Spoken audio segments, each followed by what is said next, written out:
Alright, I guess I forgot, but I should do the where are we now? After playing one turn of Barbarian Kings, we had some engagement, some grabbing of territory. You got territories over here falling under black. White has grabbed a bunch here. They got some up here using mind magic. Up here as well. Yellow and white had a conflict. I mean, something always happens. We got like a half eliminated type situation. And I think white got chewed up by yellow, but I'm not sure. Over here, yellow's moving more forces into play to contest white. Up there. Over here, the Elven King, the green player, who has a little territory over here, invaded Yakash, but he got smashed by a combination of civilized and orcish units in Yakash. Actually, he won the battle. He lost the magic.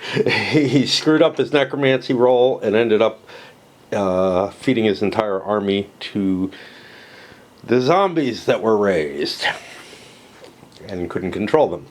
And who knows where they are now. Anyway, I guess that's where we are. Where I am in my life is I still can't convince myself to get food. I woke up at 2:30 p.m. or so, and a pretty day. I don't know why I'm not doing it, but I just couldn't. And yeah, I still have some stuff left, but my stocks are running so damn low, and they've been running low consistently for a combination of reasons. One, I'm going shopping less and less often. My cart, I've gotten rid of some of the storage capacity in the cart since my wife died. Actually, it's still attached to my old cart, but the wheel was kind of fucked up on my old one. And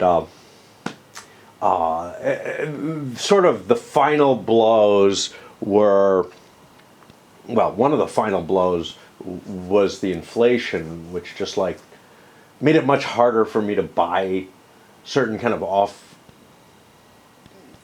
just odder things like meat and stuff like that, as opposed to, I buy my lunch meat and my sandwich stuff and everything, which is what I live off of usually, but it's really hard when I, look at meat and I don't see anything on sale at a price that I think is all that good. And I'm like, okay, well, whatever. So I'm going through my stocks of that. But, yeah, it's just, my canned food, my frozen food, everything's depleted beyond belief. And some of it's just the unwillingness to go shopping. Anyway. So, at some point or another, you may hear that I've given up eating rather than have to deal with shopping. I don't think that's ever happened in my life. I've fasted for long periods. I sometimes choose to do that based on, wow, I don't have a lot of food that's going to go bad. This is not a bad time to do it. But I don't think I've ever just said, I can't cope with shopping, I'm gonna just stop eating. Usually every time when I've fasted, I've been with other people, which provides sort of a safety catch to the whole thing. And anyway, not that I'm, weak enough that I'm fainting or anything like that, but I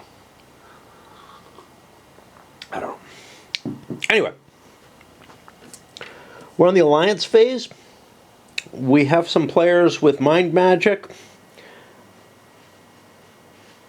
Some players may wish to try to protect themselves. So let's take a quick look at our mind magic people and see if we are going to see anything here. Yellow has mind magic. They kind of want to advance against someone else, but an alliance with these orcs might not be a bad move. It might be a good move in terms of preventing them from taking my territory. So I'm going to consider that. White would actually like, oh, where I used my spells, I have to erase them. White has mind magic as well. They may fire that off against yellow to prevent yellow from continuing to beat them up. And that's it. So I'm going to plot those two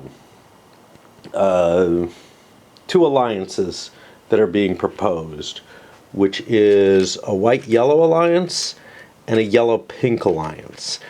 Both of them can't succeed. Nobody wants to play for bickering, so I'm not going to worry about that. But now I'm going to do my normal alliance type stuff and think about who else is interested in trying to focus. You know, maybe there's an alliance that's more natural. So for example, white is heading up this way. Black may be interested in trying to cut a deal with white. Or more importantly, white may be interested in trying to cut a deal with black. The problem is, black's got a... No, they don't have a boat. Yeah, they might both be interested. Like a move against pink here, which is black and gold, might be interesting. They choose not to. I go with an odd even. Let's see what else we might have here. White is probably interested in trying to take out more of green's territory. Green is not completely out of the game. They've got a leader and some stuff, but they've lost their king, and their king is a big deal. And you could ransom it off at this point. But, and this should not be a black piece on top of their king. That should be a pink piece on top of their king. Two different black pieces are a problem. Green would love to come to some sort of agreement with someone, but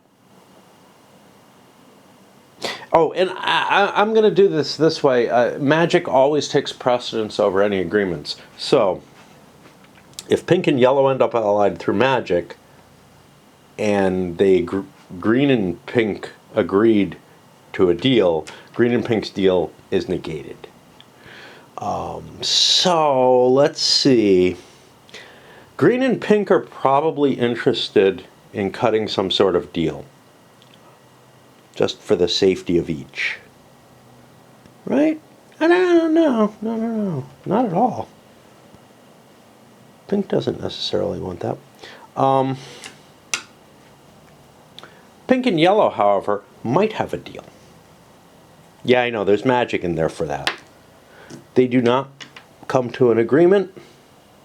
Do we have any other agreements that might happen? Pink and white is a possible agreement. Okay, pink and white agree to ally for the turn. This might get negated. I think that's all we're going to have. We have our spells, our mind magic spells. And note, there is still something that could be taken by mind magic, but the two people who have it don't want to use it for that. So first, yellow was doing mind magic to try to force pink into an alliance. That doesn't work. I'm going to again X that out, so I can't do it again this turn. And white was trying to do one with yellow, which not only doesn't work, but it reduces his mind magic down to a 1. You can see how fucking effective magic is, right? There's no bigger effect for this. So these just go away. But we do have a pink and white alliance nonetheless. This doesn't necessarily say that they have to work together, but they could operate together. Tornado phase. Okay, is anybody at war with someone where they really, really want to strap that person down money-wise? First of all, let's look for elemental magic. Green has elemental. Black has elemental. No. No. No. Okay, let's look at these. Green's elemental magic. Taking away the Yakash money might be a good idea. That might be the best idea I have, although I could do something against white here, whom I would really like to not have to fight as well. So I'm really pissed at this guy. So taking his tax value away would be of great value. I'm going to go with a 1.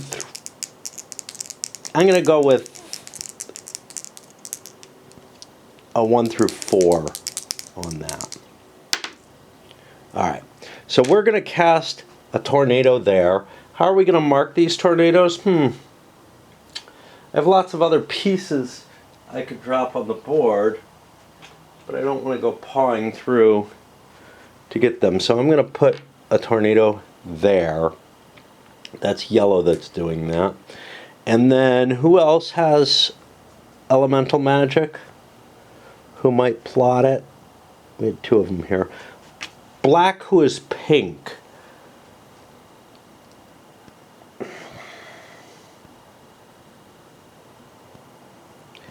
Might be worth cutting that yarrow magic. There's a lot of elves that could be rebuilt. So again, odd will do it. We do not.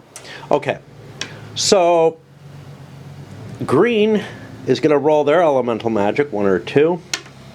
They don't get it, and we've used ours. That'll get me to the simple mechanical aspect of the income phase, and we're going to do the collect taxation and maintenance. We haven't had to pay maintenance before. Let's look at green first. They've got a very small force, so that's going to be pretty easy. So they're going to gain 16 bucks, but they owe 7, 8, 9, unless they want to disband some units.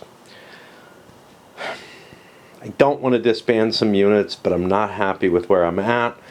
So we said 16 minus 9 ends up giving me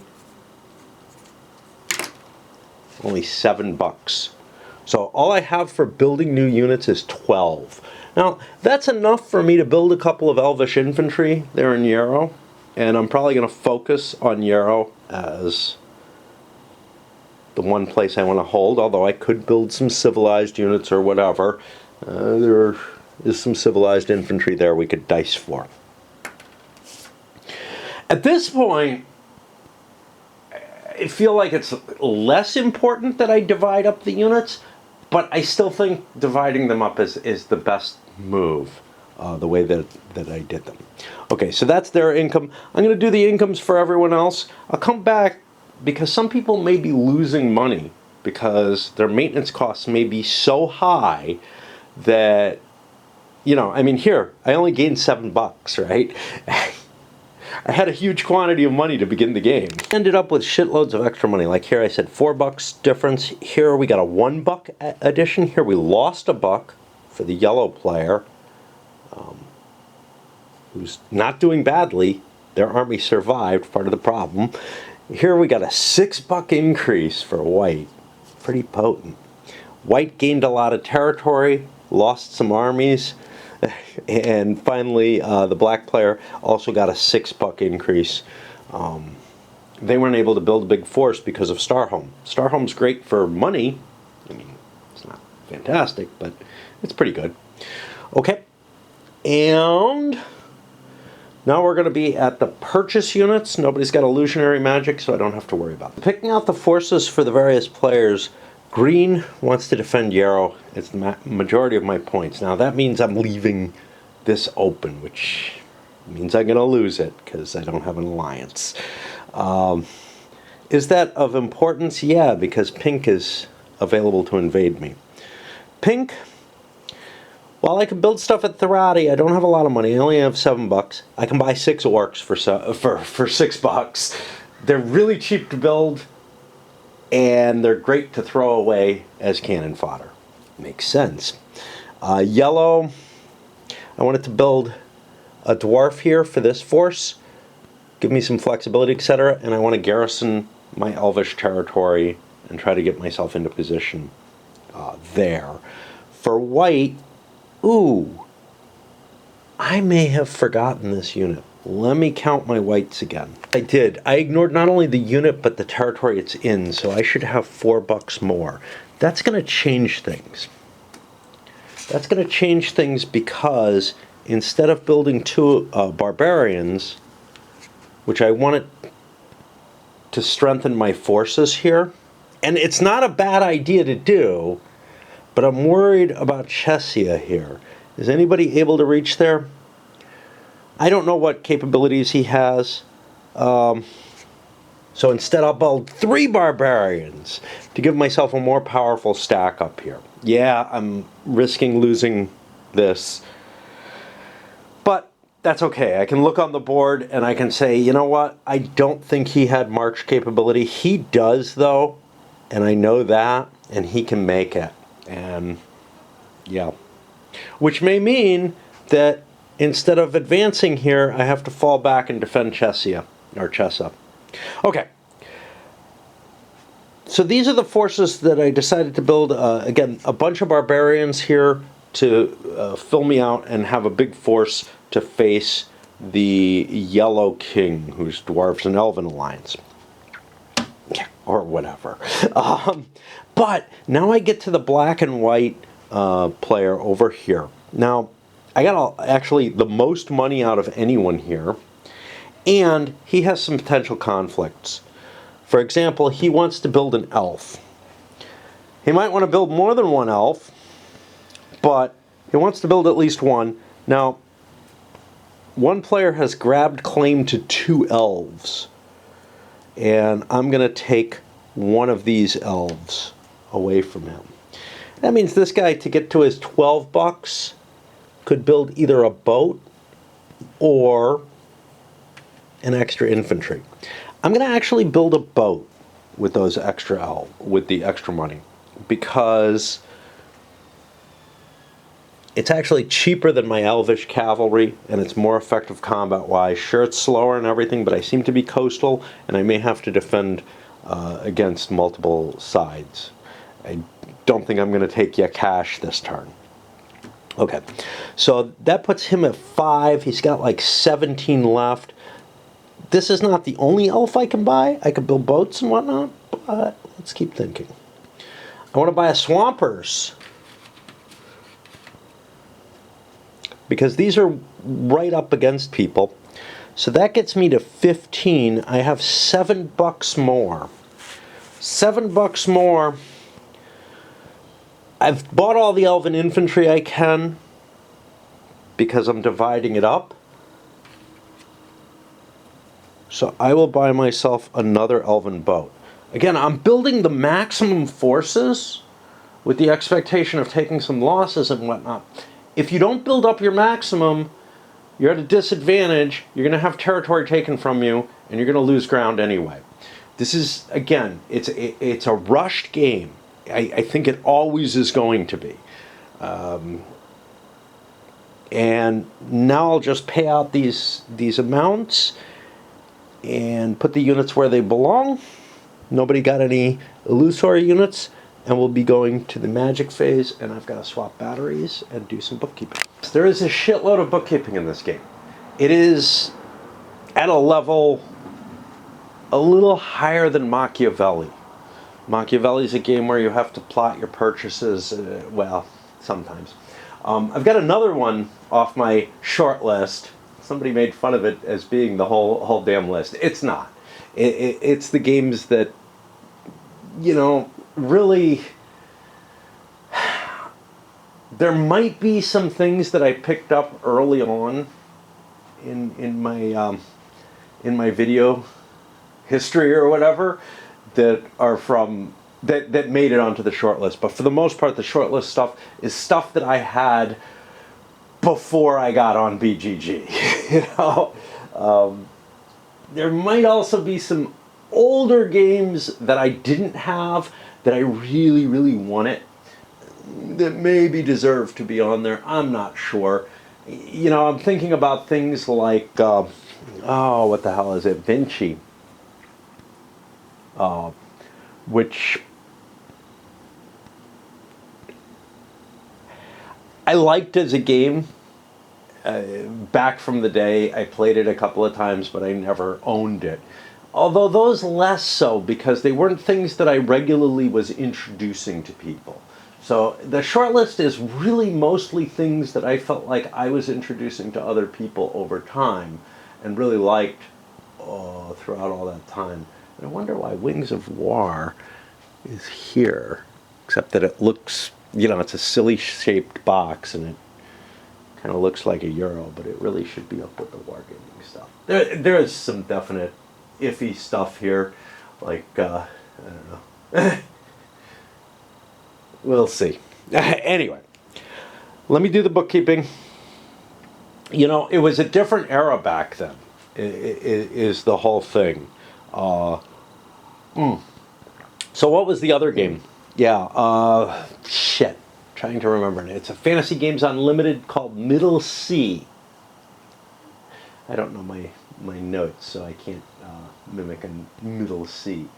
But it was one of, I think, 3 FGU games, board games that I have. Why do I have so many? They showed up at places on sale, although Middle Sea I actually picked up from a store. Like, I picked up a couple of them at a con, but Middle Sea I picked up at a store, I'm going to say in St. Louis, when I was vacationing. Place where I actually introduced a bunch of people to Civilization. They were going to play, I don't know what else, maybe some SFB or something like that. They were more a fantasy crowd. Really had a great time with it. And but I picked it up because I couldn't get a hold of Empires of the Middle Ages, and this looked kind of like it. And it really isn't. Again, it's a plotted movement type of game, which, along with Machiavelli, I scavenged all the pieces out of it to make a prototype of a game, and I don't know if I can put it all together. I think these games have become separated from one another, and they're all in one place now. Anyway, long tangent, and on to my bookkeeping chore. First Magic phase, nobody has more than $2. All of these elements cost you money. Killing Wizard or Hero is $8. Killing units is $5. Allegiance is $5 per unit as well, if I recall correctly. There's only one unit that can be taken, but nobody wanted to count on that. Plus, the Mind Magic guys actually cast their spells for free. So that puts me into the plot movement phase. And everybody's got to plot their movement before any clairvoyance would be triggered off. Nobody's got the Mind Magic left to do a clairvoyance right now. Again, the spells are not balanced or anything, but there are times when you might want to do some of the odder choices. You know, like what we saw, the Mind Magic, hey, that might have worked. I think that you don't want magic in general in this game. I think what you want is probably triple tactical, or maybe March double tactical. Anything else, I feel like, is a mistake. And your heroes, well, probably somewhere either March or tactical, depending on how clear things are for them to move. Now note, I didn't mention this before, in the combat, dwarves are doubled in the mountains, cav is halved. In the forest, elves are doubled, and non-elven cavalry and legions, which are the civilized infantry, are halved. In the swamps, war frogs are doubled, everything else is halved. So I've got to kind of think about this in terms of, you know, do I want to attack something as big as Yarrow? I'm not actually allowed to hit white. So I've got some hard calls here. I'm sending this down to gather these forces and do some stuff with them. But I'm kind of wishing that I could come to some sort of agreement with Green, maybe give them their leader back or something. But I feel like I got invaded, you know? And for no good reason as far as I'm concerned. On my plots, Pink is going to try to flood this space to work their plan out. I had to look up the block rules because you can't move from an enemy occupied province to an enemy controlled province. But at the beginning of your turn, you're not blocked if you try to pull out. But if you move into a province with enemy units, you can be blocked. So Yellow here is going to try to consolidate their forces down at Sukan. Guess they didn't want to call this Suzanne. Anyway, working my way through. Got some interesting choices. Now, recall, there weren't a lot of civilized forces to be built. And I needed to build this up to defend it. So Chessa's empty. However, I notice, wow, he's got quite a force. He could just take my Chessa. One, I know he's got march capability down to there. I could go defend it, but I've only got 5 strength points, and I'm facing 7, 8, 9. It's not bad. It's not going to be 2 to 1, so it's not as bad as it might be. Which might mean that I want to fall back there. It might mean that I don't want to leave the enemy occupying that, and I was considering a move like 1, 2, 3, because I believe this guy has march capability, because he's naval.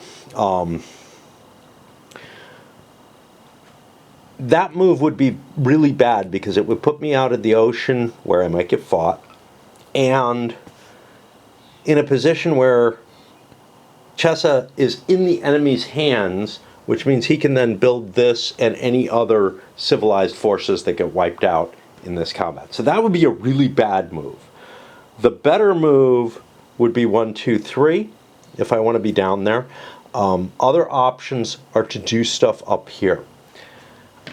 I'm going to do this on an odd even. I don't know whether or not Chessa is going to fall. No. I'm going to do on a 1 or a 2, I'm going to move... see, this isn't very good. I only get 7 here, and I get crappy troops. Of course, I can move back to Chevois. And I could pick up troops on the way back so that, like, I wouldn't be facing that much if I did this. If I'm going to do that, I should do 1, 2, 3. Okay, on a 1 or a 2, I'm going to stay up in the north. I'm not. I'm going to move back there. And yeah, then I have this other force that I have to make a figuring on as well. Again, this is what I do with these plotted games, is I have to, you know, try to put the hat on of the person who's playing, but I also have some knowledge of what other people may or may not be doing that I don't want to reflect, you know, so I try to make the best balancing that I can, and I roll a die for the decision making.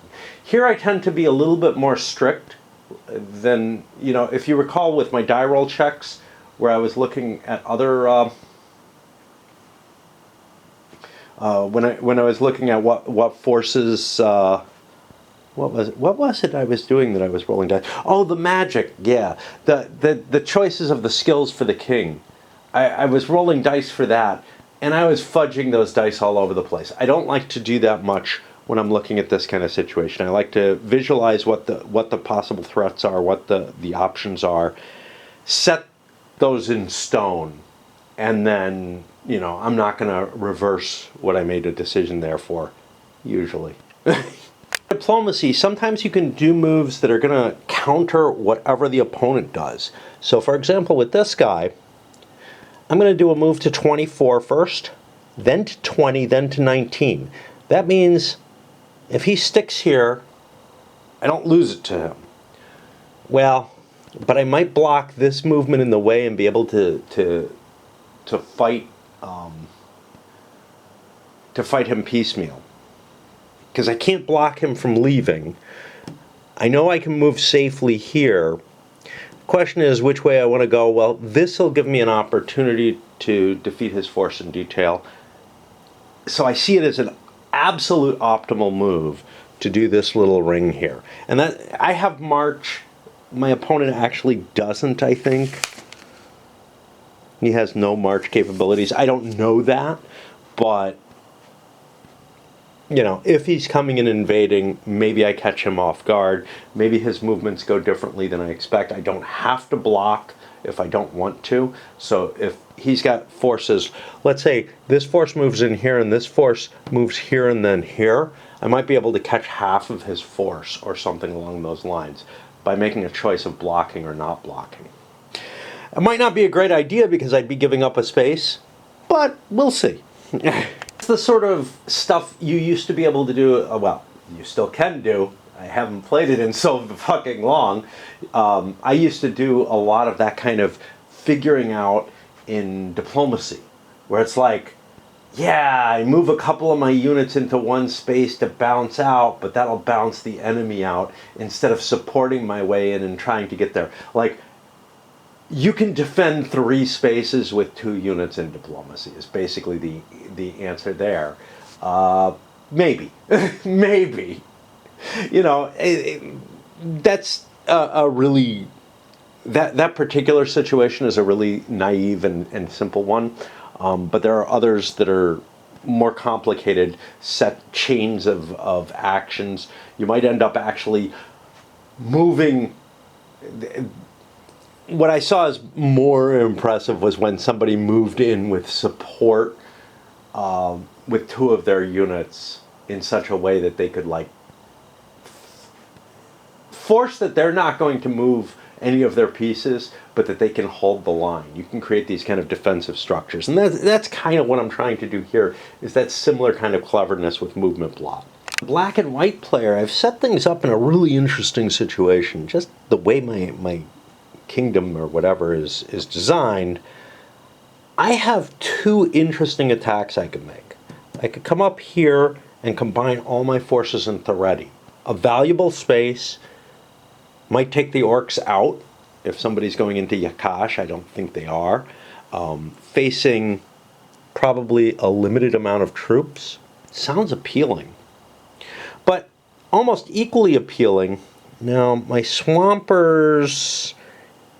Do I have march on both of these? Yeah, no, wrong leader. Okay, I have 2 levels of retreat. What the fuck, man? Well, that's kind of cool because I can't be forced to retreat. And remember how the combat table works. Retreats are just one of the options, and they can give the other person land. Conceivably... I can only move 2 spaces, and the swamp will cost me 2 movement. So if I want to bring my legionnaires with me, I need to spend that. So attacking Chessa is actually of less interest, and I think I'm more interested in going into Chavois and then Therati. I think I can beat this force if I end up facing him in Chavois. I think I can beat this force 1, 2, 3. I have march with that. If I go into Therati. What I can't do is 1, 2, 3. These don't connect. I'd have to go through Dormt, and I don't have the movement to do that. Plus, the swamp costs double movement for the ships to move along. And you might argue, well, that seems weird. There's a lot of weirdness in this, like flooding lands always being potent and whatnot. I haven't been checking elemental on other people. Does only one person have elemental? He's doing the flood. He already fired his elemental off. Yeah, two of them have it. You know, it seems kind of odd that there's a always immobilized stuff spell that's out there. But anyway, what was it? What was I talking about? I can't remember.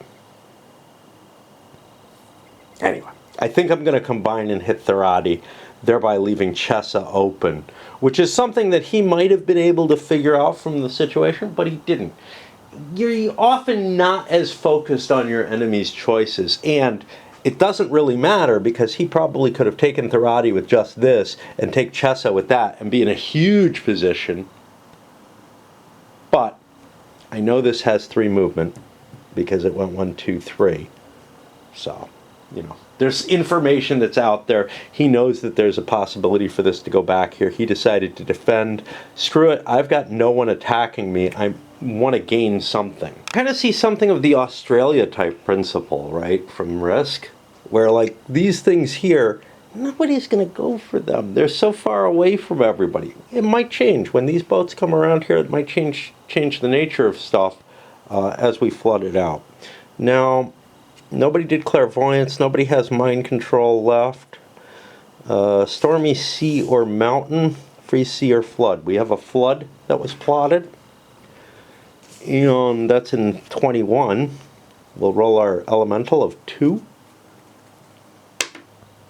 We don't get it, and once again, okay, so magic is being exceptionally bad in this game. Sometimes I see leaders get up to like a 4 magic ability and whatnot. It generally fluctuates between 2 and 3, right? So it's never going to be a very powerful thing just because of the way the dice go and the fact that you're already balanced down at 2, so it kind of centers on that, but it does seem relatively weak comparatively. And now we work these out. So let's take a look. 41 is going to 23.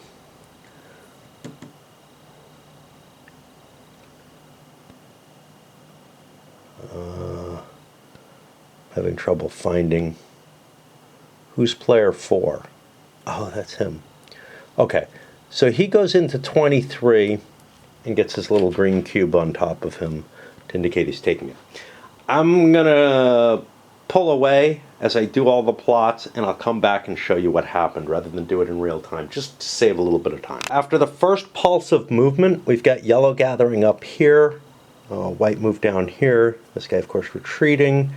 The elves take Benor. The orcs are in the midst of moving. This was a really risky move. If anybody moved into Miakash, and this guy could have, well, he didn't have a leader, so no, he couldn't. It was safe.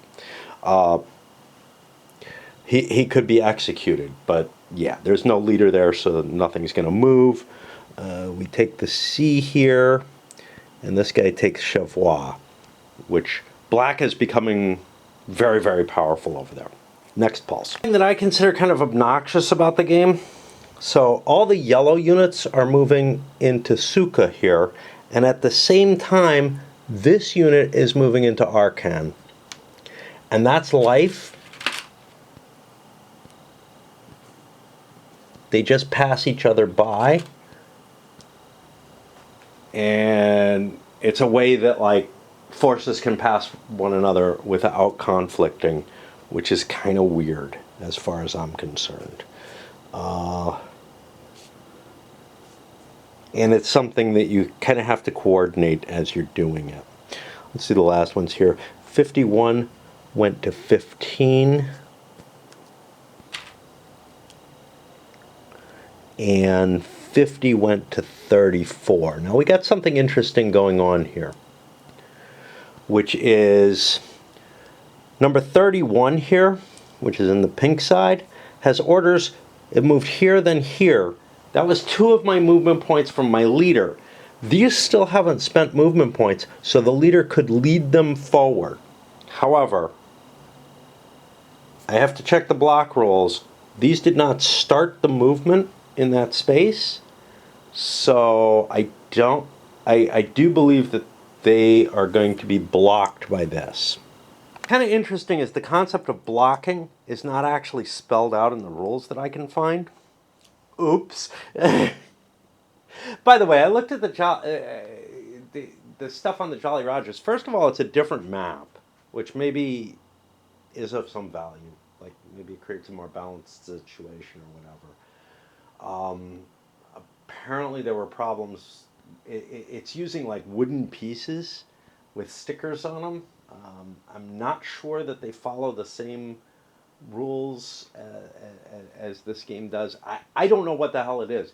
The people who talk about that one are like, it's an absolute piece of shit.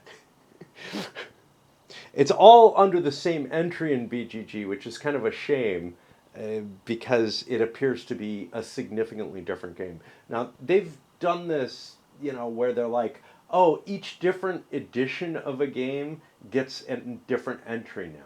That used to be the case with like all the different monopolies and stuff, but for the most part, it wasn't the case with other games.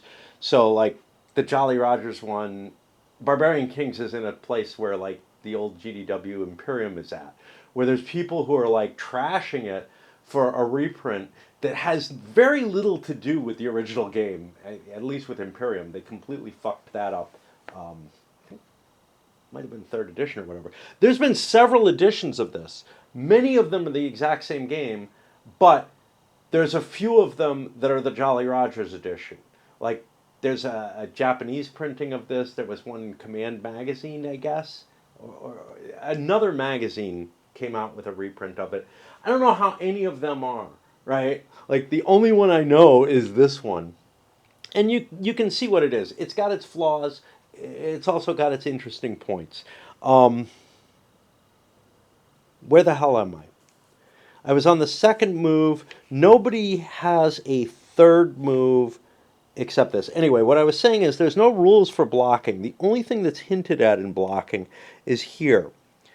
Like, the word block is not used anywhere throughout except in this paragraph, that, as far as I can tell, where units may move from a vacant enemy-controlled province to an enemy-occupied or controlled province. We'll take a look. Maybe it should be in the general rule. Note that also that units cannot be blocked by neutral units or enemy units from leaving the province in which they began the game turn if the province they move to is not enemy-occupied. So it seems to me that there is something beyond just you can't move into an enemy province from an enemy occupied province. So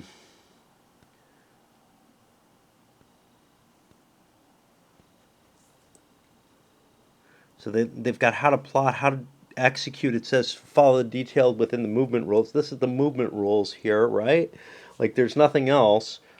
Special unit rules, an option for avoiding plotting. Everything else is here. This is the only rule that has anything to do with blocking. What I'm assuming, and have been throughout, is that if you move into a space with enemy units, they can stop you and say, you're not going anywhere. And there's something that supports that.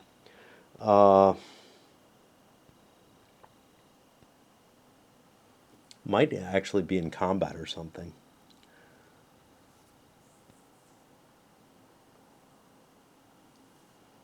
No. There's something that supports it in terms of like the harmony here.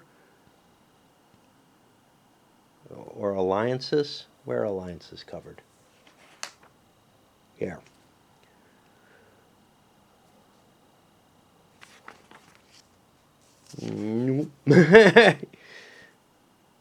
Yeah, so here, allies may neither block each other's movement nor engage each other in combat.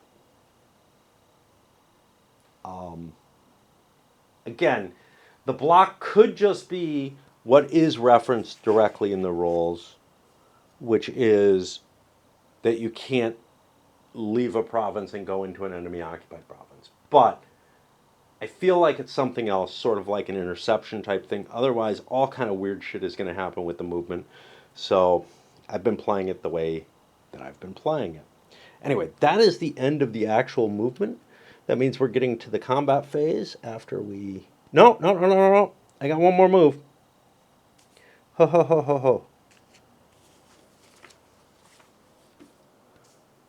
I got one more move for a lot of people. Okay, let's do these quickly. So 041 goes down to 35 and gets a green cube there. This pink cube is here. This white cube is here. We got quite a few extra moves. This does not get executed because he is blocked now. But white goes to 47 and 19. 19 is back into here. We have taken this and lost this. Now we go back down here. Now yellow did not move.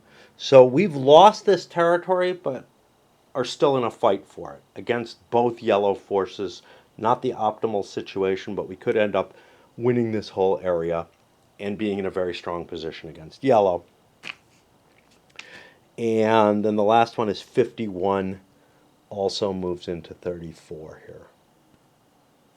So Therati, these are all boats. we'll worry about that. All right, we go to combat. What are our possible combat situations? Kind of doesn't matter. Let's roll by player. That's what we're supposed to do. 5. Black player is black and white. He will declare his one combat here. Let's figure it out. We've got 3, 7, 8, 9, 10, 11, 12, 13, 14, 15, 16, 17, 18, 19, 22. They look the same. 22 to 4. I'm at 5 to 1. Black and white has a single tactical under their king, so I'll do that. We're at 4 to 1. And black and yellow has a tactical, so that breaks that. So it's a 4 to 1 battle. Probably not good. 2, the smaller has to retreat. All right, let's look for retreat abilities.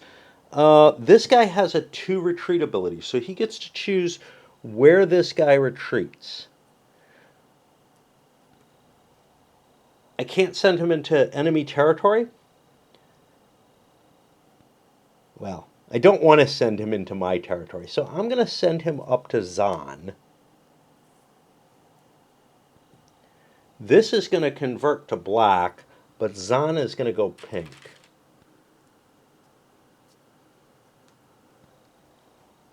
So that's kind of cool, I guess. We didn't end up succeeding in battle, even though we had huge, huge odds. And other, it would be perfectly possible in a 1-to-1 or something to eliminate the enemy. Again, highly, highly random. There's only one other battle space in the in the situation right now. So let's take a look at that. That's going to be... Oh, this doesn't look good. 3, 6, 10, 11, 12, to 9, 10, 11, 12, 13, 14, 15. It's going to be a 1-to-1 fight. Who do we have here? We have white, whose king has a tactical, and yellow, who has a single tactical. It's a 1-to-1. Who's the bigger? Yellow is the bigger. Not that it matters. The larger is eliminated. Yellow's just been basically wiped out of the game. Sure, they have these 2 spaces, but their king's been captured, their leader's been killed, and they're pretty fucked. If they don't build another leader, they're going to basically be out of play. And I'll put that like this and resolve everything. The leading players appear to be black and white. Ah, shit. Forget about necromancy. Okay. Let's look at black. Does he have necromancy? He does not. Good. White, however, also does not. Excellent. Okay. So a whole bunch of troops have been freed up. A bunch of dwarves, a bunch of elves from this fight. Nothing from this one. Which means that people who have those nations have more of a capacity to build forces at this point. Black and white are doing very, very well, though. White has gained quite a territory over here and has their points down here. And oh, I still have this. Got to remember that. And black has got a sort of centralized area here with a lot of wealth in it. But what forces were destroyed in a battle is a big deal. So like I've gained a civilized area with a lot of revenue, but I don't really have a capacity to build more troops because of it. There's just this one civilized unit, which maybe white will build, right? So I've got like, a 50-50 shot of being able to actually build that, assuming nobody else has any civilized, and I think that's the case. The extra money might mean that I build an extra leader down here and try to ship, maybe some elves up because there are more elves available now. Some of the units are really bad deals, right? Like the orcs. The $1 orcs are great. The 3-2 cost orcs that move a little faster, not so great. Cav tends to be a pretty bad deal overall, but you buy it when you have to. And that's why I like the force splitting, because otherwise one person buys all the good infantry that's cheap, and then another player becomes a Cav player. You could argue that that's okay, but it could be really shitty if you have like I don't know. It could just end up really really lousy for people. So you need a combination of force pool available, and again, the combat is so random that who the hell knows. Anyway, that's the end of the turn. I'm gonna take a little pause because batteries need to charge and all that. Maybe it's time for me to play Raid. But yeah, and this alliance was forced by magic, if I recall correctly, wasn't it? No, it was not. So I'm going to leave this alliance here because it was one that was made between a couple of players. However, well, it's not a bad thing if they keep it because white could then operate to try to push down, and they could work together with the pink player against black. And there's already like this willingness to cooperate here. And we've got two players not out of the game, but pretty damn close. Let's take a look at what he's going to have here. He's going to have $14, but he has to spend 5 of it. So he's got $9. That could buy him a leader, but a leader is an expensive cost compared to just trying to fortify yourself. But the thing is, if you fortify yourself, you end up at a point where you've got enough troops, you've got troops and you've got money, and somebody can just, they can just leave you alone, and you're turtled there, and you can't do anything to win the game. But if you buy the leader, you can at least capture some territory or something. A wizard might be an interesting option for him. Why? I don't know. Mind control. Buying units using magic. I don't know. It's really you're really in kind of a hopeless position once you've lost your king, unless you have unless you're a powerful country by that point, right? So these starting players who started out and lost their kings in the first couple turns are not going to be in good shape no matter what. Green got kind of a respite. They've got more cash coming in at this point. Is it enough? I don't know. I kind of feel like I'm stuck with my one leader unless I get very, very powerful. I might be able to make some kind of deal where pink is willing to give me my leader back for something. For example, if I capture his king, which could just happen, we could just exchange kings. There's no rules for where they get placed back or anything like that.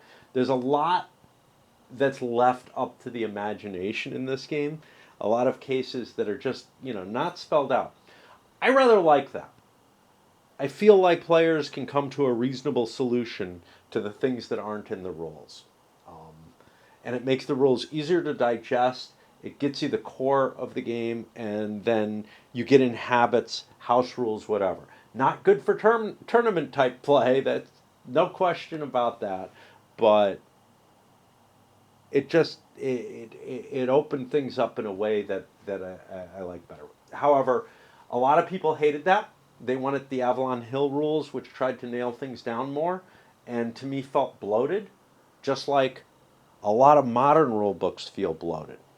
Is this going a little too far? Yeah, it's not Campaign of Marlborough scale of a mess, but it just comes down to reasonable people can come up with reasonable ways of resolving where there are rules differences.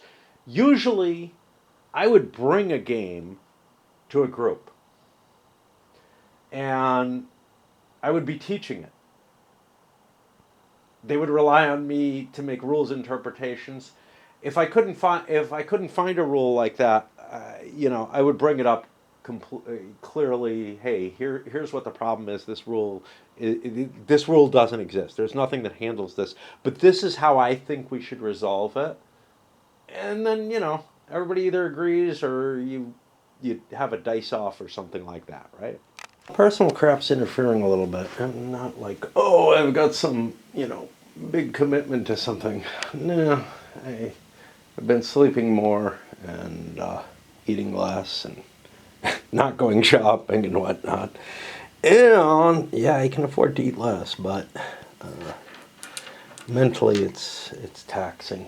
And anyway, whatever excitement was kind of burning, it's kind of faded away.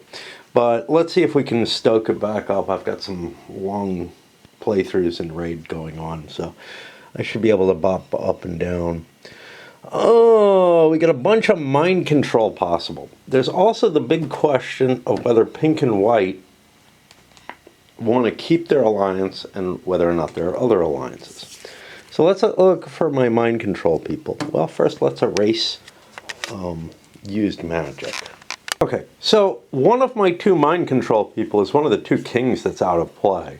I marked these kings with X's so I don't go hunting down their spellcasting capabilities. Yellow and green are out of play. The other one is white.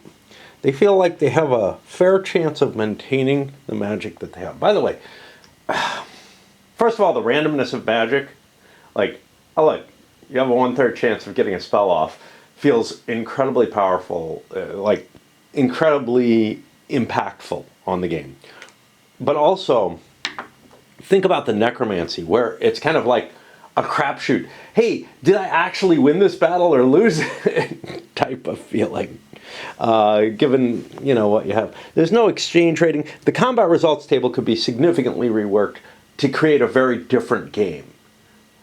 But I kind of like the game that it has. It's a fast-playing, violent, volatile experience. Okay.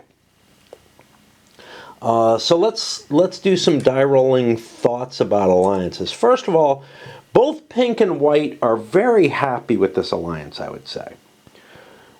Yes, they're intermingled and have lots of reasons to go to war with each other, but pink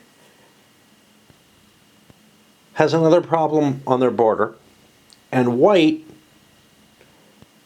has some territories they could clean up in terms of the yellow areas. Of course, I could also say screw it with the yellow areas and not try to expand my territory and take a conflict on with someone. So I'm going to make a 1-4, they just keep their alliance. They're going to keep their alliance. It's still presumptual. They have to pass sheets and, possibly magic could affect that. Does white want to prevent any kind of alliance? I don't think so. Okay. Let's look at other people who might want to be allying, because these guys are clearly talking and, you know, holding hands and all that. So the other players who are on the board as, well, two of them are non-entities to a large extent. Yeah, they still, you know,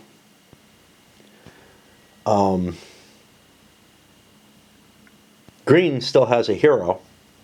Yellow might have trouble even buying that. I don't see an alliance between them. Do I see an alliance possible between green and black? You know, I do. I do. And we're going to do that one.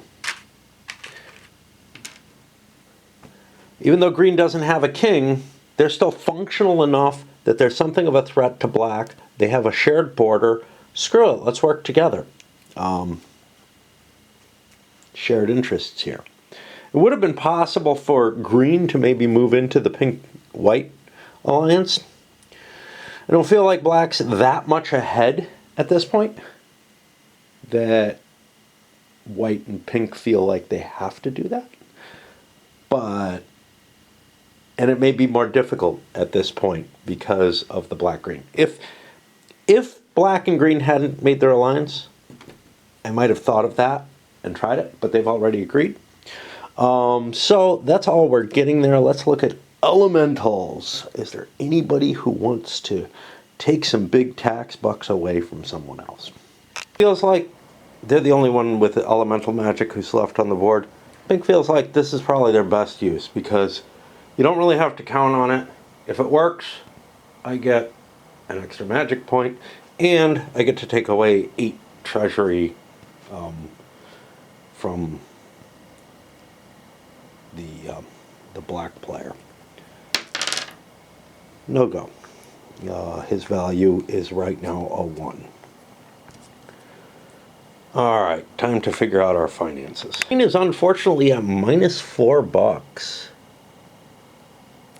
Can't give up my leader, and that means I'm going to have to disband 2 things.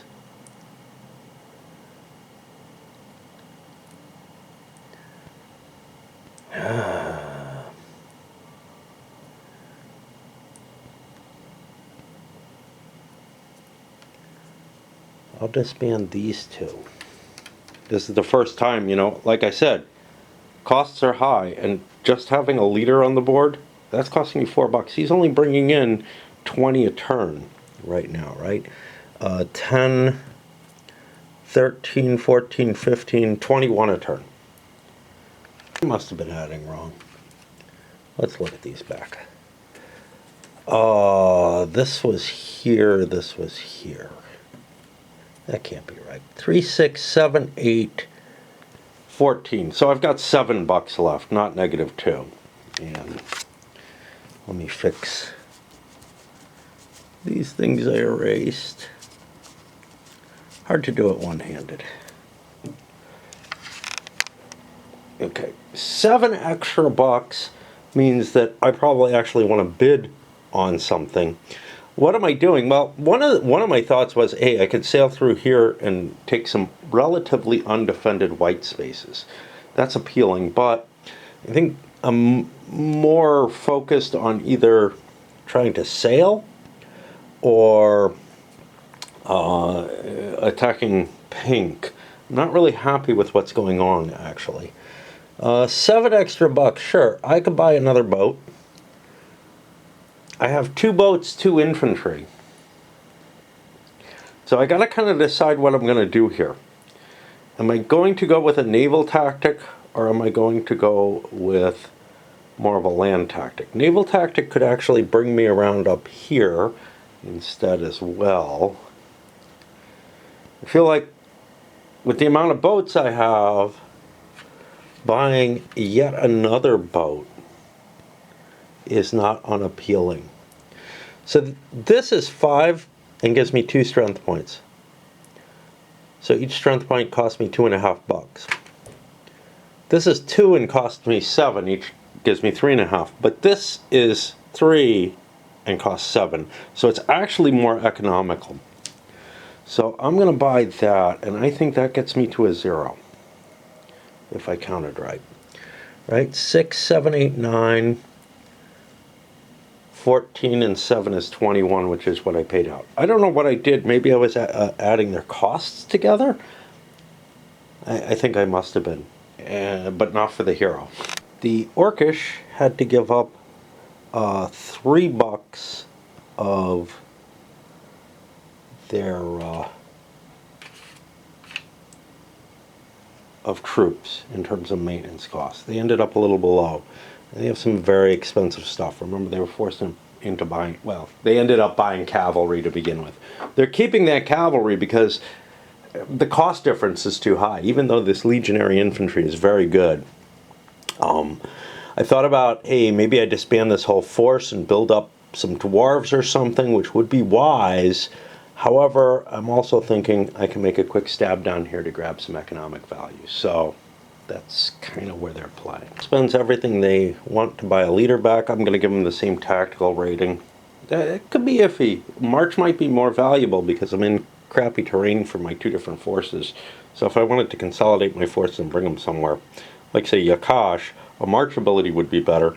I'm thinking about grabbing something and just trying to expand and make it so that, like, I can build an army someday. Is very rich indeed. Remember, they're the ones probably doing the best here. I said black might be. I think white actually is, economically. They also don't have a huge army. I wanted to build a couple of civilized units here, but I only have 1 boat. I have 1 leader. A leader's a big cost. I think I can put a threat to black's back door here. But I want to protect Chessa. It's so valuable, so I'm going to build that there. Of course, it becomes a lot less valuable with that there. But it still produces 7 a turn, just being garrisoned. And I'm building a bunch of barbarians to put with my king, because it's Barbarian Kings, right? Which are cheap, decent troops, and I should be able to overwhelm something that I'm near. Especially since I'm allied with pink, my main competitor here. I can push down against, well, this is pink territory, but I can move through it. I can push down against black, or I could gain some focus against yellow. We'll have to decide if our movement is to just strike black. It feels like it is if I'm attacking back here, but maybe taking some yellow territory would take some pressure off pink just as well and put me in a nice position where I've got the top part of the map in my hand standing. So I'm actually building a decent sized army. Black and white has also a decent amount of leftover cash after paying maintenance, 19. I've got kind of a big army. What am I doing with it? I got 2 ships. I could devote another unit over there. I was thinking about building a ship here. There are 2 elvish ships I could build. No one else is going to be putting claims on the elves. 2 elvish. I'm doing this as if I'm plotting it, basically. 2 elvish ships would cost me 14. That would pretty much mean that I wouldn't have a leader for those ships. I'm thinking about buying another leader because I got another ship I left behind over here. And I might be able to put together a decent sized force. 1 elvish ship with a leader is a lot less interesting, but 1 elvish ship to defend back here might be worth something, might not. It's hard to tell. It's really hard to tell. The only other troops that I could build that I have immediate access to is this is civilized, so I am definitely going to build that 7-point unit. But are there more civilized being built? Just 1, and I can't compete the way I'm doing it with odds there. Ships are a really good purchase cost. Like, their purchase to strength is really strong, especially these elvish boats. So I am going to buy it to defend that, but that gets me to 14. I have more money. I could build some elvish infantry as well. They could conceivably defend this, or I could just pose them with that. But I think that ship is strong enough to take on, you know, what is down here at least. Remember, the legionaries are halved. The elves of all kind are doubled, so that seems appealing. I'll pay these out and write them down. Sure, I've been down here long enough. I'm a little worried, like my mind magic is kind of hard to use. Sure, I could fire off a clairvoyance if that's important to me, or conceivably a mind control. So these things are not completely valueless. However, they are kind of iffy in their own sort of way. Picking this up would be good economically. There's no one really threatening it, and I'd be making $4 a turn off of it, which would be great and all, but I'd have to save $5 to do that, and saving $5 is hard. One of the things I was thinking about was cavalry feel... So, cavalry have their advantages, right? They move a little faster. In some cases, they might be reasonably strong. But the problem is, economically, they're a bad deal compared to infantry. And big stacks are what win this. So your big stack isn't, at least that's my impression, your big stack isn't going to be able to move at cav rates. So cav, because they're not economically feasible or not equivalent to infantry, are a bum deal. They don't give you much else in the game. There might be a time, once you have a big enough force, that you might split off a cav squadron to go do cooler stuff. Strangely, they can conquer territory better and whatnot. There's nothing, this doesn't feel realistic, right? Giving cav movement and nothing else, just doesn't, it feels like too many fantasy games that came after this. But, hey, leads to a broader complaint that I have about fantasy games, which is they tend to be these really lightweight type of things. Dragon Pass may be, an exception, right? Albion attempted to be an exception, but ended up so fucked up in so many ways. But yeah, for the most part, the fantasy games are designed for the sort of, I'm going to say the Ameritrash type player when it comes down to it. So many of them. And it kind of makes sense, right? There was the big D&D explosion in role-playing games, and that's what triggered SPI to go into fantasy stuff more heavily. Well, at all, really, in a lot of ways. And they thought they could bring people into the wargaming hobby with this. But, in a lot of ways, this feels kind of like the same kind of treatment that, Warlords China in Disarray has in terms of war games. Although that's a little heavier than this, there's no question. But, again, it's not trying to, really represent the whole situation. Now, with the Dragon Pass type stuff, those are operational. Dragon Pass and Nomad Gods. Those are operational situations. And so they kind of don't really feel it. Dark Emperor kind of does. Dark Emperor kind of captures sort of the mid-ground between these ultra Ameritrashy type games that don't try to represent a hell of a lot, and something that's really trying to take the magic and the military aspects both into consideration in kind of a serious way. Barbarian Kings, I feel like, was, first of all, Kostikian was probably pretty fucking young when he wrote this. Just knowing the SPI crowd and what they were, I'm trying to guess. He's a little older than I am, but he was probably in his late teens.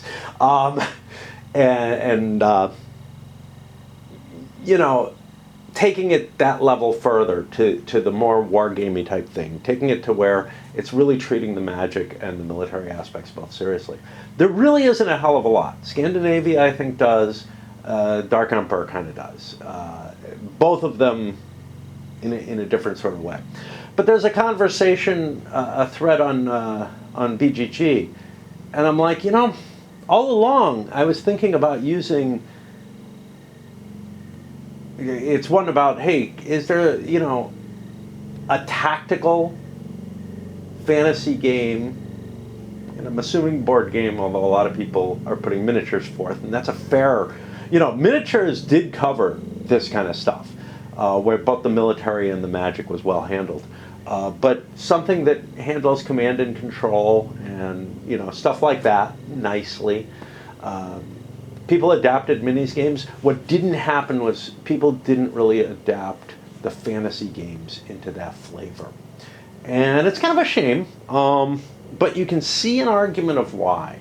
Outside of something like the Glorantha RuneQuest type franchise, there wasn't a hell of a lot of real effort to put things forward in terms of storyline and whatnot on a board game purpose. TSR put out, right, they put out multiple different mini systems.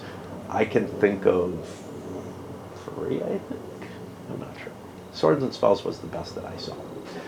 The best fantasy minis that I saw, and it's, you know, not great. But if you know, when you're looking at the role playing aspect, people a lot of times had minis anyway, so that movement to minis wargaming might have seemed kind of reasonable.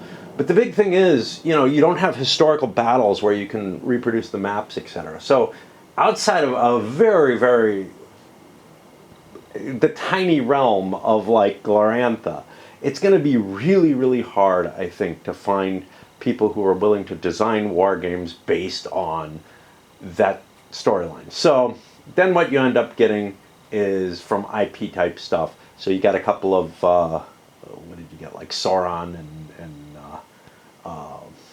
Minas Tirith, which were pretty lightweight treatments of what they were. You got the Battle of Five Armies got covered a couple of times, stuff like that.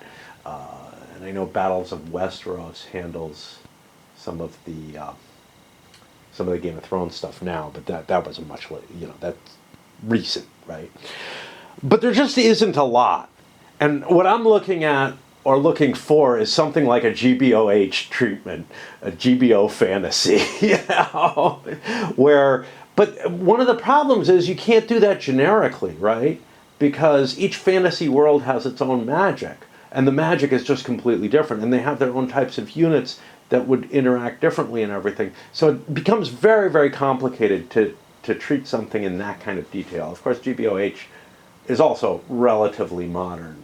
Came out in the 90s, so, you know. Anyway, I am not up there doing my raid the way I was counting on. I'm playing this, and it's hard to pull away from either, you know, in their own way. All right, I'll be back. That long roundabout. Nobody's got the kind of money to do necromancy to kill stuff. And I think it's hard to come up with that kind of money. It feels like a good option. You know, especially killing like a wizard or a hero, prevent all movement from something. So it's time to plot my movement, and we do have a mind magic who, I'm going to plot his other movement first. I'm not going to plot his clairvoyance movement until after I make the die roll. It just feels silly to do that. But everybody's going to plot first. But that's what he's going to use it for. There's nothing else his mind magic can be used for. We got some people with elemental magic who maybe can still do something, I guess. What do we got here? We got black. Black used his elemental. Green doesn't exist. Yellow doesn't exist. Yeah, these are all military and a mind here. So that all we have left is one mind magic. And nobody's buying wizards. Now normally I would plot, like if I was playing by the rules, I would plot the movement for King 050. I know what I want to do. He's going to actually gather all the infantry. He's the king, so he can do that. And march up this way into Yarrow. Face the greens as big as he can. So I'm going to skip ahead to the magic phase. White's mind magic is probably a 1. Hey, it works. Okay, so I have to plot that. However, at the same time, white and pink did not work too well together here. Pink plotted a flood in space 34. Maybe they are working together. Maybe they're both trying to screw with that force as much as possible. That does not go off. So I'll write my plot for... I'm going to write it over on Black's sheet, because otherwise I'll get confused. A slightly different mechanism was used for the spell improvement. Like, I feel like your spells should... They're going to tend to get better than 2, but not by much, just through random chance. But I kind of feel like they should tend to increase at a greater rate than they do. So this guy went up back to a 2. But I don't know what I'm thinking. Like, with a 6-sided die, you know, a 1 in 6 chance of increasing or decreasing seems about right. What I'm thinking is something like, you know, maybe use a 10-sided die where on a 0 you fail and on a 1 or a 2 you succeed. A 0 automatically fails and decreases you, and a 1 or a 2 increases you. So the tendency would be for longer living magic users to get stronger as they go. I don't know. Magic seems pretty weak in this game overall. Certainly, you know, you don't see me buying them because the capability to move forces is so important. And you just don't have enough cash. Now, if somebody is holed up, like if there was some kind of bottleneck that had to be fought over or something, I could see mages being brought in more easily for that. I realized I cheated. You can't mind control kings. I've done it. I'm letting it stand. But yeah. The king's in charge of his own troops. You're his mind. I don't know. Whatever. I'm not sure the argument there, but the king is so powerful that I can see the argument for that. But here's the results with that cheating of the first move. Now the king does move into here, and he takes this from green. He takes it for his own country. That would be the case no matter what, even if it was legally moved in a hero. And in fact, I think I cheated with his movement because he doesn't have march capability. So he's not going to be able to go into Yarrow either. So this is where he's going to stop. It's fine. Although it's a big help for the orcs because they would be losing Yakish otherwise. In terms of other situations, this falls. Nothing else goes over. And some things are in the midst of moving. This has moved into an allied space, so it doesn't capture it. And what else do we have here? We have a block situation here. So 31 is pink. He does not want to block, but I think 51 does. He has 7. Oh, we would have taken these. We would have taken the entire land force. Because the thing is, we wanted to weaken this with the mind control. So it's actually 31 to 7. Or sorry, it's 7 to 4. It's still 1 to 1, man. I can look at Black's movement and decide whether or not he wants to block. He's not mind controlled, so he wouldn't be controlled. So I could choose not to block to pull down here. I see a threat there. I am also not going to block, which means we go to the second movement. These guys are both free. I don't have anything to mark that somebody's blocked. Again, the game doesn't come with a lot of stuff. And the blocked rules aren't all that specific. However, these guys can't move into here if that was their order. That's automatic. See why you don't want mind control kings. I could have mind controlled this king to drop off his troops and move maybe just the elves in there or something. My goal was not that. I'm gonna, again, fudge things. I'm not gonna allow white to do a legal move there, but also I'm not gonna screw the black player up too much. White actually got a very powerful move. They would have gotten it even had the movement into here.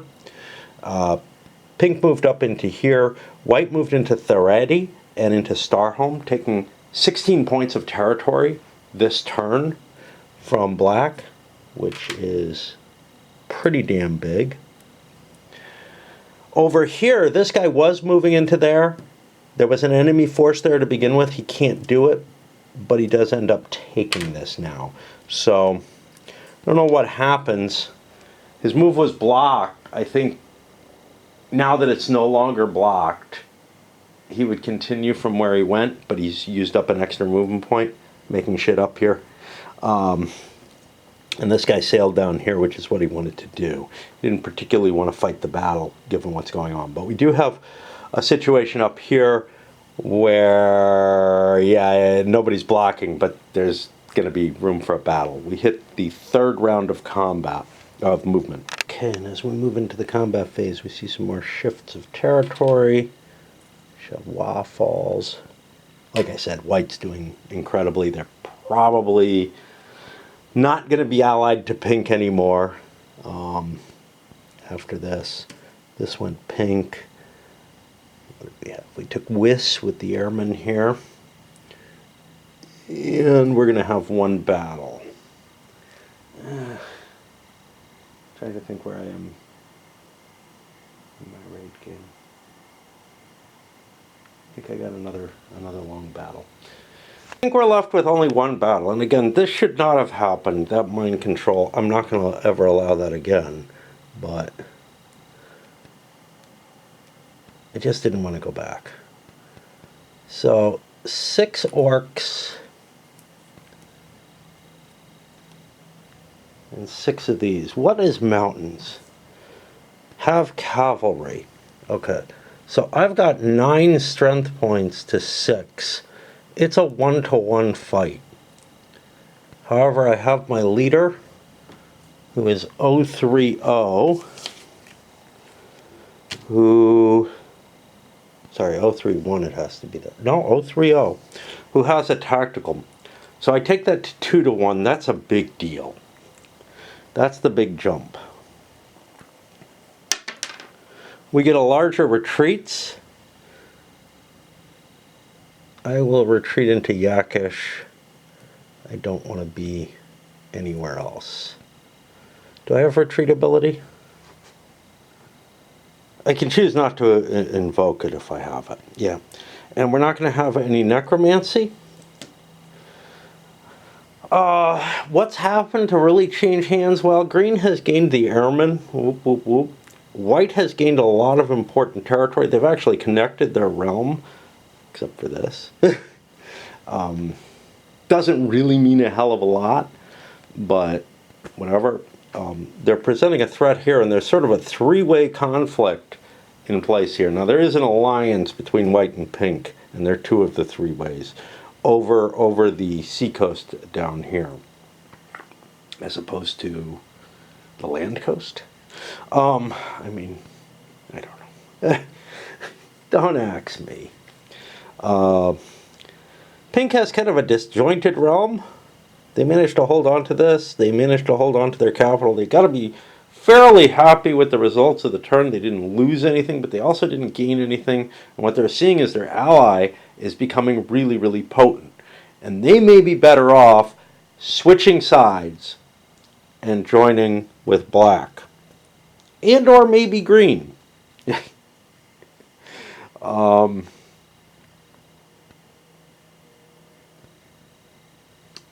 We don't know.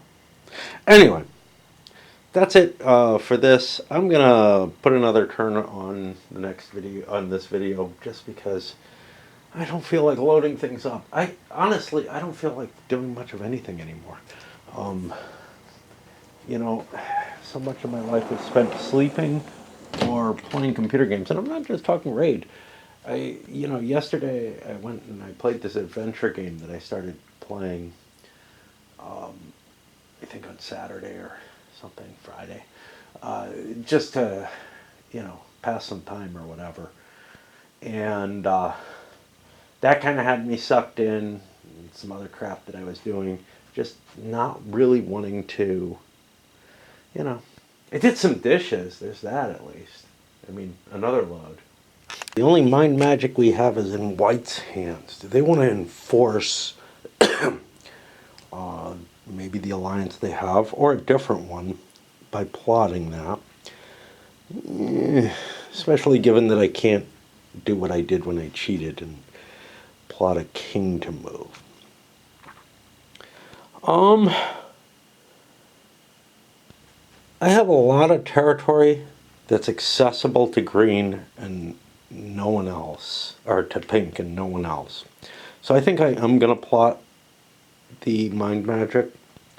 This is before discussions are allowed that I do this.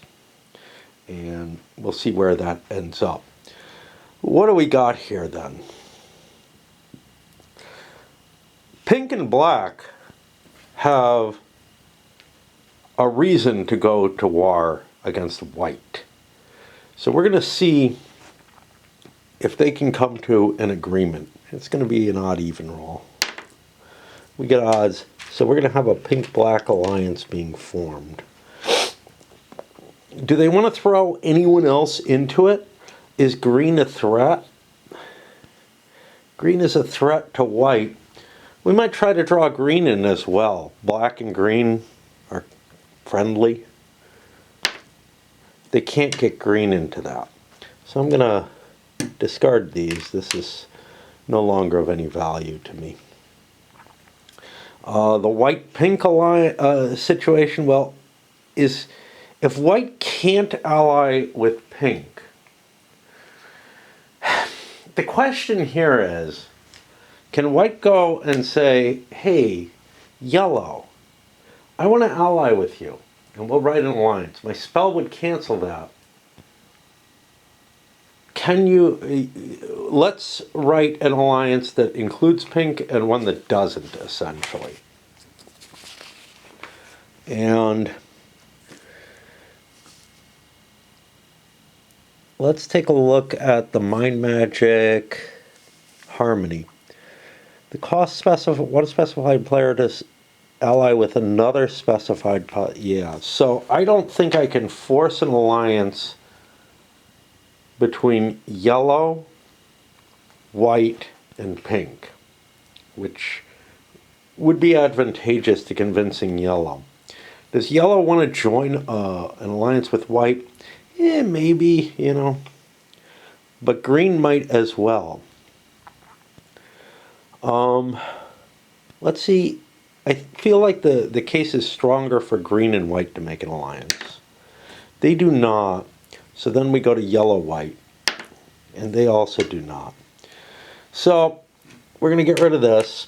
And now we cast the Mind Control spell. Not Mind Control. The Harmony spell between pink and white. That does not go off. I have to mark it. And that gets us into the tornado phase. Who's got elemental magic left? These are the two kings that aren't there. Pink has elemental magic. And that's it. Pink's at war with white. Probably the best thing I can do. So the question is, do I want to use my elemental magic for some other purpose than just to hit white's cash?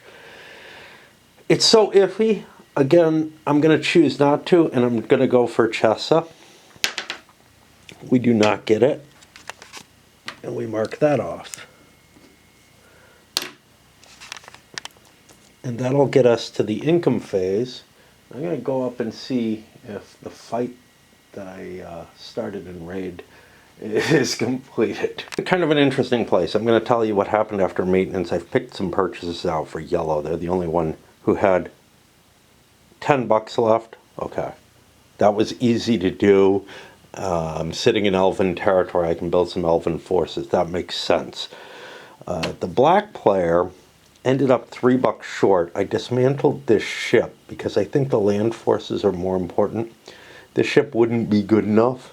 I would have rather gotten rid of that one. It's much less economically viable, but and in a stupider location as far as I'm concerned. If I had like a 1-point orc or something, I would have done that. Now, maybe I could beg a buck off the orcs. Can I? Can I? Will the orcs give me a buck? I was nice to you, man. they're not going to give them a buck. I would only give it out on one. I just don't feel like their alliance is that fixed. And this is a game to wipe out your enemies. I mean, you don't have to take all the territory, but you have to take quite a bit. However, the income for the white, and I got to keep an eye out. I'm putting a 120 income cap just like in the 2-player game, because this is a game where you wipe people out. So it doesn't feel like the smaller income matters, but they're probably actually over that, because they have 37 bucks left over. They made they made 34 bucks in excess of their, because I put a 7 after the 3, in excess of their maintenance costs. And I really haven't lost a lot of units. Let's see. In 4 or more in games with more players, more than 3, the victory points is 90. I'm probably close to that. Probably not at it. But again, I want to play it out, because at least to the point where someone can say, yeah, you know, you've got more than me and I'm not going to be able to catch up. Because I don't have to worry about people having, you know, to sit around and watch. But the question comes down to this 37 bucks that white has. What I want to do with it.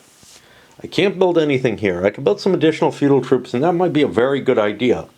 But it might also be a good idea to build something somewhere else. What else do I own? I own civilized. Can't build anything there, though. There are none left. I don't own any elvish. I do own dwarves.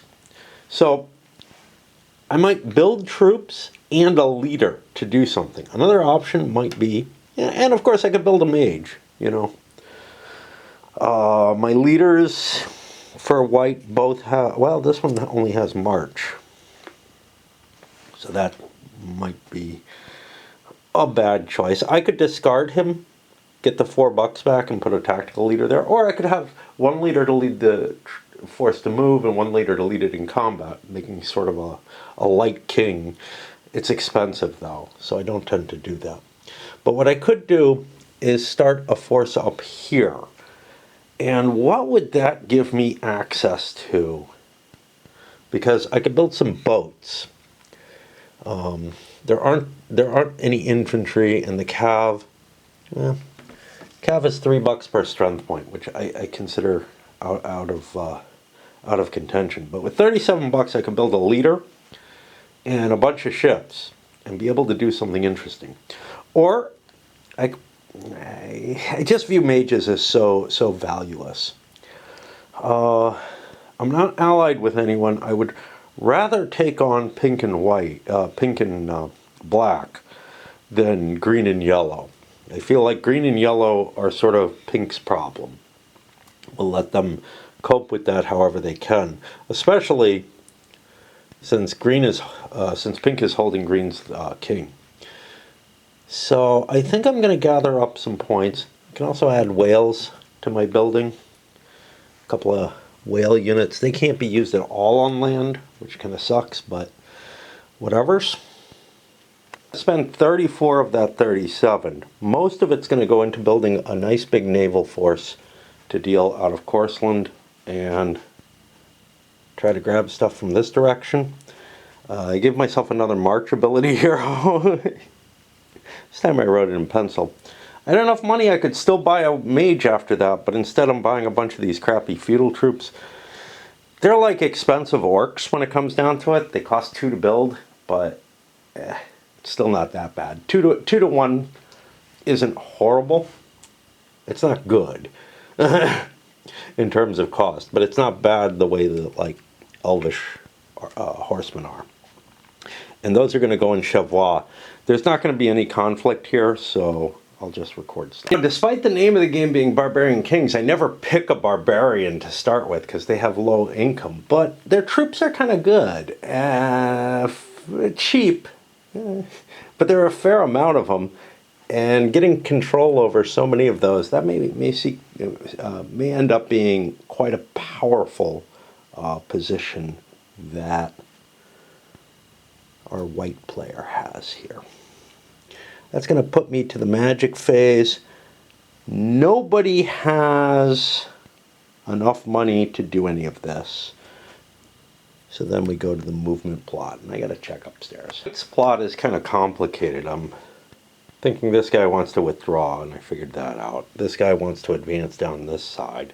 Maybe create a pincer in terms of naval power on that side of the board.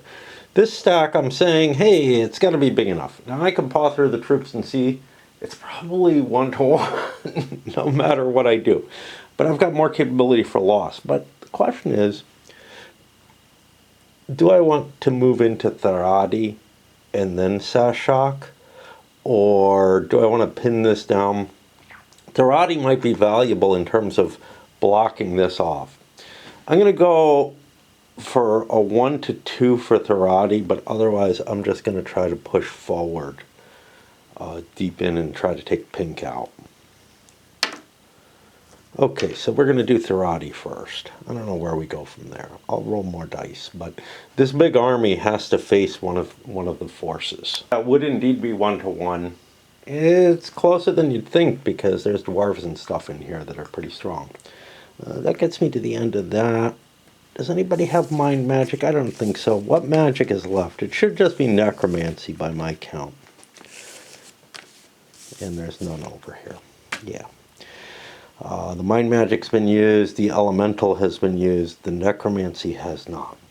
Both of these players are actually moving through Tharadi. This is going to work out badly for white because, well, in terms of, you know, if this were diplomacy where each unit counts 1 or whatever, this would just end up being bounced. But in terms of the prediction, it's actually, pink is actually moving into Tharadi too. So it's quite likely that these additional navies will be in there. I think it'll still end up as a 1-to-1. We're going to be on the back end of the tactical though. So we go to the actual movement execution. I'll do the first phase of that. This is the movement. Sea of Wales is controlled now. Trying to see if there's any others. These I have boxes on. I'm not going to put them there anymore. They're not conquering it yet, but yeah.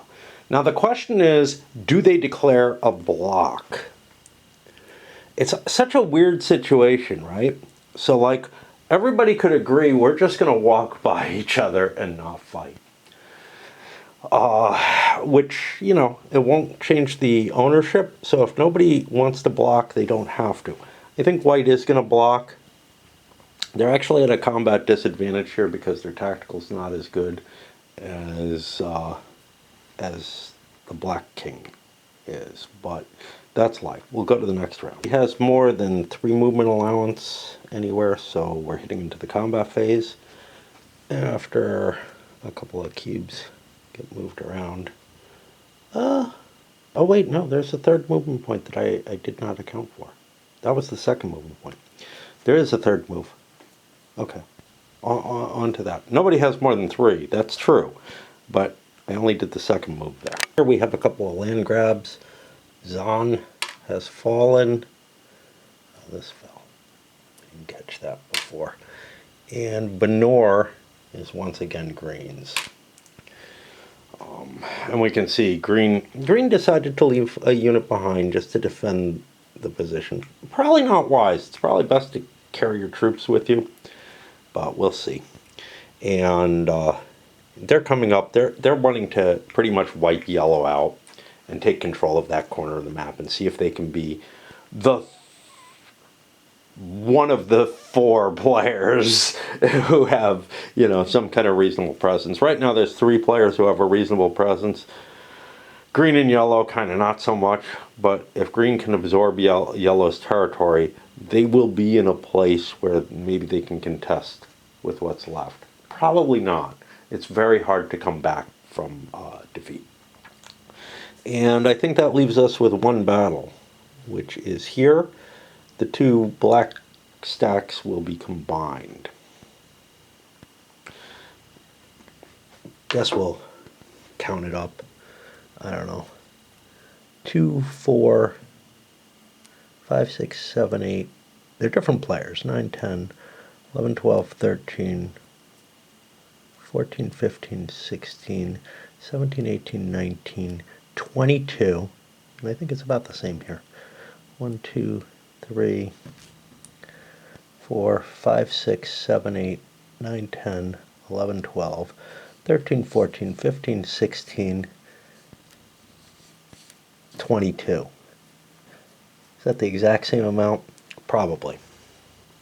I need hands to get that on there, so I'm going to wait. However, the white king only has one tactical.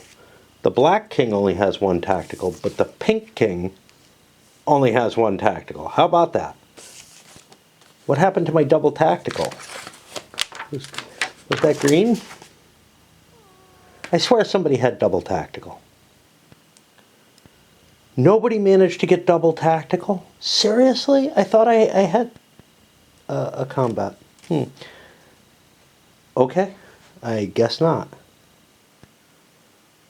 I'm just not seeing it. Alright, so it's 1-to-1. I'll call black the larger force because it really doesn't matter. The smaller force has to retreat. Do we have a retreat capability amongst the blacks? We do. He gets to compel the retreat. Now he could retreat the white force all into Zan. And he kind of likes that idea. That makes it Pink's problem rather than his own. Of course, he could join in on that, but he could also just scavenge up white territory. So that's what he's going to do.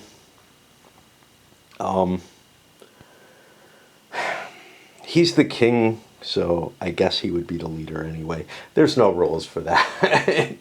They have to kind of agree who's going to be the leader, but he's like, oh, I don't have double tactical, and neither do you, but I have something that would help. There were no deaths, so no necromancy comes into play here, which is the grand randomizer. Change for this, though, we're going to let Pink have Therati.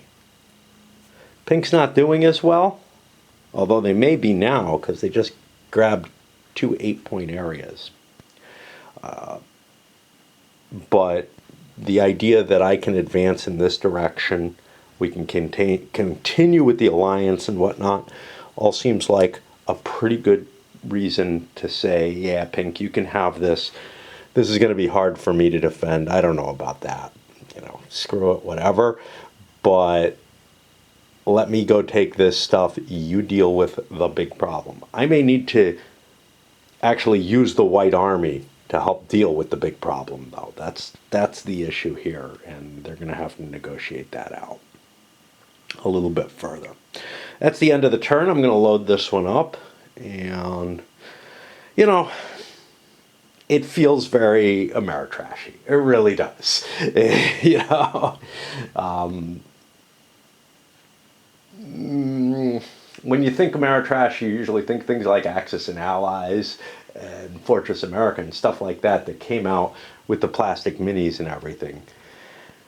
But one thing to remember, Axis and Allies was a chit and area-based movement. I mean, it was always area-based, but it used chits instead of plastic minis when Nova put it out. So, you know, the lineage is here, right? It's in these games and in things like the Nova production of Axis and Allies, where they're trying to reach a broader audience with simpler rules and mechanisms and less emphasis on any kind of simulation quality to it.